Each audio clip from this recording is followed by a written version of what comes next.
I knew that he was lying to me, but I just believed it was because he had a warrant. I didn't think that that traffic stop would turn into a shooting. Shots fired, shots fired. New details tonight on an officer-involved shooting. Neighbors told me they heard loud gunshots. Into an exchange of gunfire. I just remember feeling the bullets flying right by my head. I was shocked that I wasn't hit. Level 3 medical.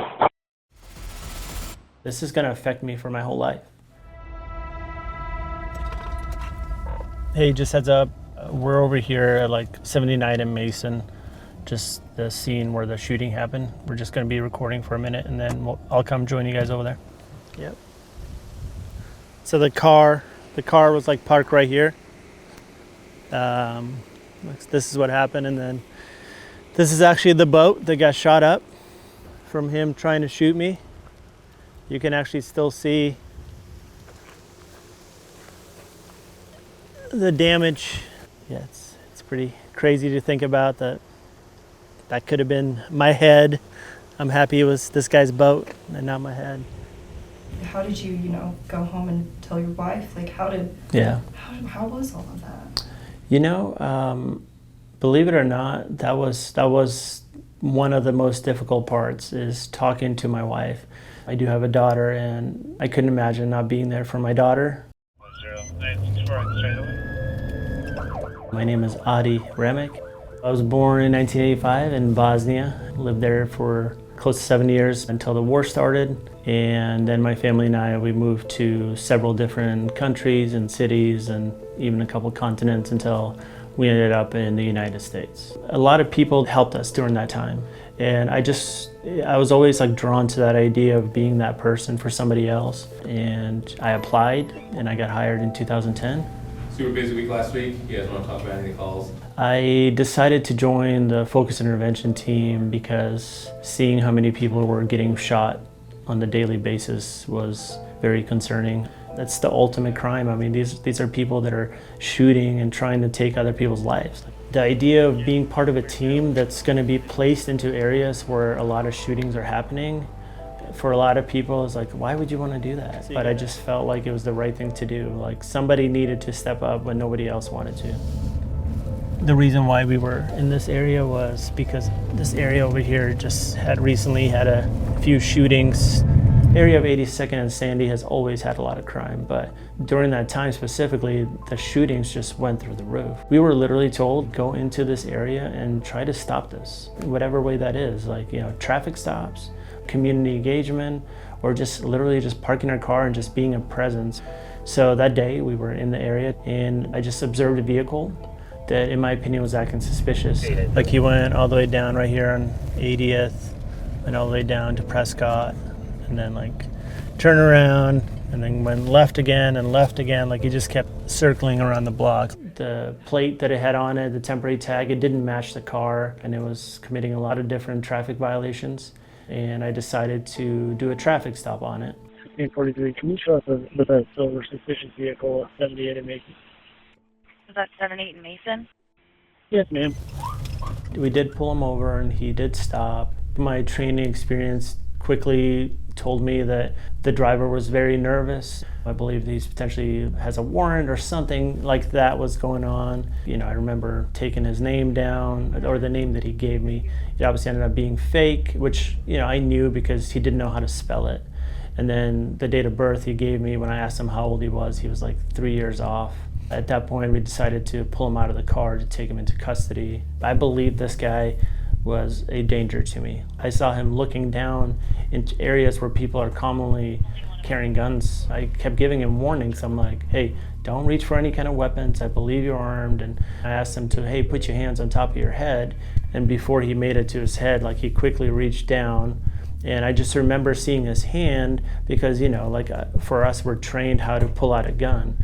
And this is how you index a gun. And I remember seeing his gun being indexed. At that moment, I made a quick reaction because he's always going to be faster than I am because I am reacting to him.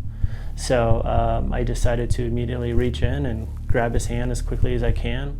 I was having a hard time like holding his hand down, and I saw the gun in his hand. And at this point, like, you know, my partners that are around me, I'm yelling at them, there's a gun, but I'm right next to him, so they're not able to help me at all, because this is just me against him. I'm trying to survive, and he's obviously trying to kill me.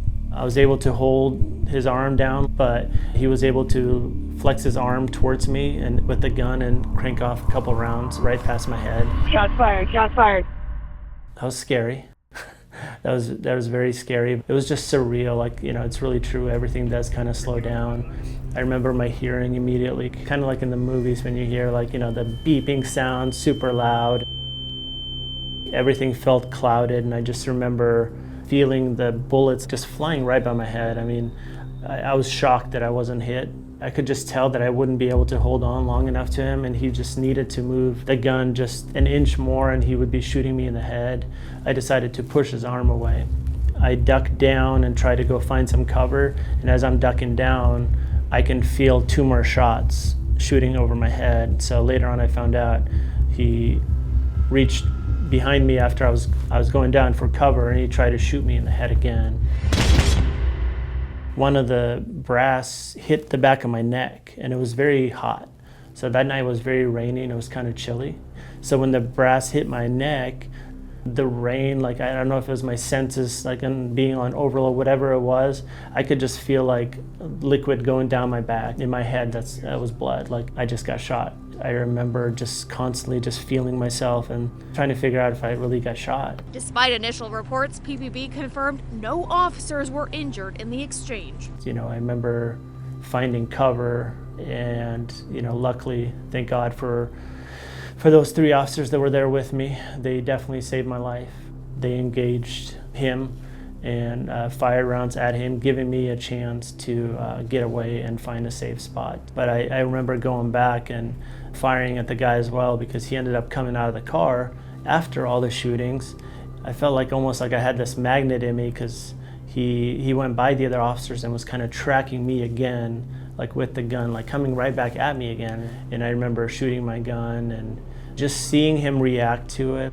But at one point, like, you could tell that he was obviously going through some pain, and he kind of like went down. And at that point, like, obviously everybody stopped shooting. He's sitting on the ground. He is still moving, not following commands. We're working on making our position better so we can come up with a plan to get him into custody. But at this point, we're not approaching. He's a very lucky guy, because part of our CERT team, that's part of our team, that had a lot of different tools, so they were able to approach him and get him medical help, saving his life. We're going to try to move up with a vehicle, use it as cover, move the gun away from the subject with a long pole, and then we'll get in and try to take him into custody. 3666, we've got the gun away. We're moving up now. We're going 61, send medical in, code 3, please. He had opportunities to run. You know, even after shooting the first time, he had an opportunity to try to get out and run, but he's decided to still shoot at me. I know eventually we found out he had warrants and he was going to go back to prison, and, you know, there's a lot of factors to it, but I just wonder why he never stopped, like why he just kept trying to kill me. Good morning. Thank you. Be seated. He tried to kill me 4 times, intentionally pulling the trigger over and over again. Your bullets missing my head by less than inches, simply because he didn't want to go to jail. It was very emotional. We would never get a chance to do something like that as the police. I want to try to humanize myself to you a little bit, so you know who you try to kill. So when you talk to your friends in jail, you don't say you tried to kill a cop. There's a name to it and a person. We're all normal people with normal lives. Like, this is a career, and this is like a calling and all this stuff. Yes, it's true, but you're not just hurting a uniform. You're hurting a real person. I know what it's like to grow up and be affected by gun violence. When I was 5 years old, a war broke out in my country. As a small child, I remember running through the woods while people were shooting at women and children, including my family and I. I became a police officer to make a difference in my community. I wanted to be there for the victims, the witnesses, and even the suspects, and the future of their children. Thanks to my training experience and all these officers over here, especially the 3 sitting right here that saved my life. my daughter will not have to grow up without a father, unlike many of my family and friends that I grew up with. A lot of my family and friends grew up without fathers because of the war. That really got to me. He almost repeated the cycle for my family. I do hope the next 15 years of downtime, you will have a lot of time to think about your actions and hopefully never repeat them again. I have no ill will against you, and I do wish you the best.